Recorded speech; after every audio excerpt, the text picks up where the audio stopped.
Сәлеметсіздер ме, құрметті студенттер? Бүгінгі дәрісіміз экспертті жүйелер пәніне арналады. Дәрісіміздің тақырыбы экспертті жүйелердің архитектуралары. Дәрісімізде келесідей мәселелерді қарастыратын боламыз. Бірінші, экспертті жүйелердің түсінігіне тоқталатын боламыз. Экспертті жүйелердің классификациясын айтатын боламыз.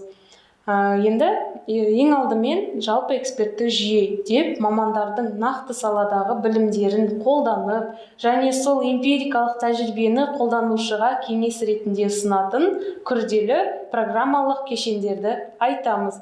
Экспертті жүйелердің негізгі түсініктеріне тоқталатын болсақ, ол білім бойынша инженер деген түсінік бар. Бұл дегеніміз эксперт және білім базасы арасындағы аралық буфер рөлін атқаратын жасанды интеллект бойынша маман. Яғни бұның басқаша түрде оны когнитолог, инженер-интерпретатор деп атасақ та болады. Одан кейін бізде қолданушы, яғни жүйемен жұмыс жасайтын нақты саладағы маман. Көп жағдайда қолданушының квалификациясы төмен болады. Сондықтан ол экспертті жүйелер жағынан көмекті қажет ететін болады. Одан кейінгі түсінік бұл бізде білім базасы. Экспертті жүйе ядросы экспертке және қолданушыға түсінікті формада машиналық тасымалдаушыға жазылған белгілі сала білімінің жиыны, яғни ол программалау тілдеріндегі болып табылады. Осындай адамдық, яғни білім базасымен қатар машиналық білім базасы болады. Одан кейінгі келесі түсінік бізде шығарушы, яғни ол білім базасында бар білімге сүйене отырып, эксперт ойын модельдейтін біздегі программамыз. Оның синонимдері, яғни ол дедуктивті машина деп, логикалық шығару блогы деп атасақ та болады. Одан бөлек бізде түсіндірушілер жиыншасы, яғни ұсыныстар қалай шығарылды және неге жүйе мұндай шешімге келді сұрақтарына жауап беретін бағдарламамыз. Қалай сұрағына жауап беретін барлық ой қорытындылар тізбегінің қадамдарын көрсету процесі. Неге сұрағына жауап беретін келген қорытындыдан бір қадам алдыға жылжу болып табылады. Білім базасының интеллектуалды редакторы білім инженеріне диалогты режимде білім базасын құруға мүмкіндік беретін программа. Оның элементтері кірістірілген меню жүйесі, білімді өрнектеу, тіл шаблондары, көмекші және басқа да базамен жұмыс жасауды жеңілдететін сервисті программалар. Одан бөлек жалпы осы экспертті жүйенің құрушылардың коллективіне минимум 4 адам кіреді. Олар эксперт, қолданушы, білім инженері және бағдарламалаушы. Оларды әртүрлі критерий бойынша класстарға бөлуге болады.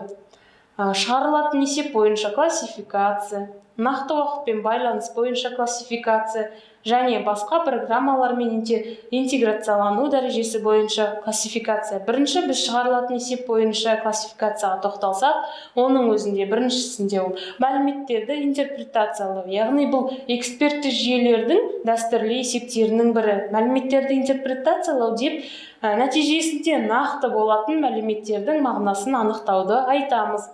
Көптеген жағдайларда мәліметтердің көп вариантты анализі қолданылады. Одан екінші бөлігі бұл бізде диагностика. Диагностика деп қайбір жүйедегі қателерді түзетуді айтамыз. Қателік дегеніміз бұл нормадан ауытқуды айтамыз. Барлығымыз оны білеміз.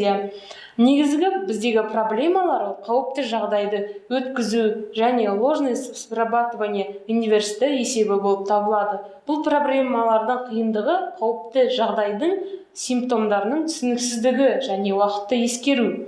Үшінші бізде ол проектлеу. Проектлеу деп алдын ала белгілі қасиеттермен объектілерді жасаудың ерекшеліктерін құруды айтамыз.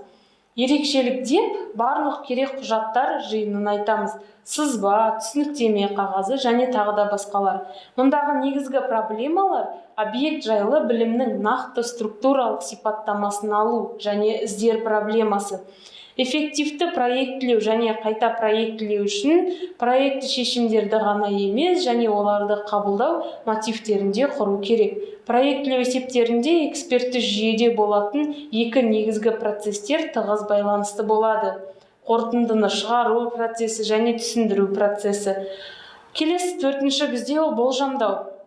Болжалдаушы жүйелер берілген жағдайлардан ықтималды салдарды логикалық түрде шығарады. Бұл модельден алынатын салдар ықтималдық бағалардан тұратын болжамдар негізін құрады. Бесінші, бізде жоспарлау деп қандай да бір функцияларды орындайтын объектілерге қатысты іс-әрекеттер жоспарын құруды айтамыз.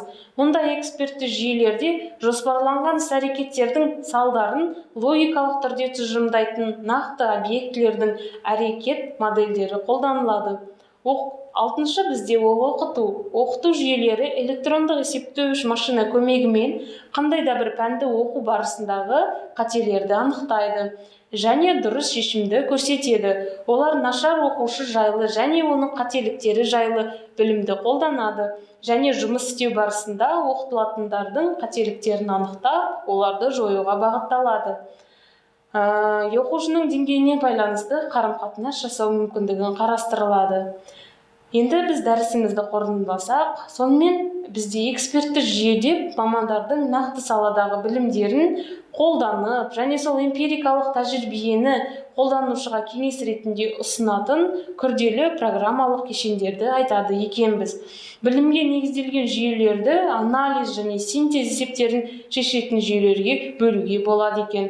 Анализ және синтез есептерінің негізгі айырмашылықтары: ол бізде анализ есептерінде шешімдер жиыны анықталады, оның барлығы жүйеге қосылады, ал синтез есептерінде шешімдер жиыны компоненттер мен проблемалар шешімдерінен құрылады. Анализ мәселесі мәліметтерді интерпретациялау, диагностикалау, синтез мәселелері проектлеу, жоспарлау болып табылады.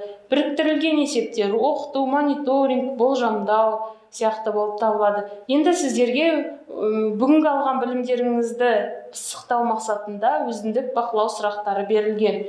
Бұл бірінші, мәліметтерді интерпретациялау дегеніміз не? Екінші, проектлеу дегеніміз не?